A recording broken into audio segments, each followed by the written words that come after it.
liana sial khopui i moi chuange i chunga zaleng tin kan limza e tu dang wa khodang rek kan ngai ne le sui lung ruwa lin na wang kan nui za e unzi sial hok tan o kan thei to chua zelang sui lung ruwa lin la si kan duai ne mo sial khopui kan than lai asang ze le i chunga limte a tual kan chai na dil huan le mi lukhai le sikul ta le sekot ai bitla lungdur hun thei mit tha an acham reng ngil kan phal lo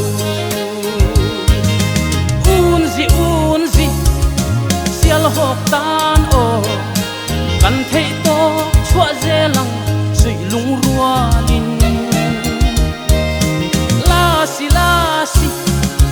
kan duai ne mo sial khopui kan than lai asang ze le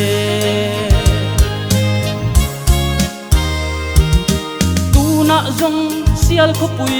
fai choi leng te ai zol le tlang rang aleng zong te sui lung ruwa lin thei lai kan vor za e por dur nen khel nuala kan lam sia we unzi sial hok tan o kan thei to chua zelang sui lung ruwa lin la si kan duai ne mo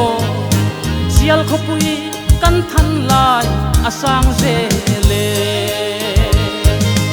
unzi la si sial hok tan o kan thei to chua zelang sui lung ruwa lin unzi la si kan duai ne mo sial khopui kan than lai asang ze le unzi la si kan duai ne mo sial khopui kan than lai asang ze le unzi la si kan duai ne mo sial khopui kan than lai asang ze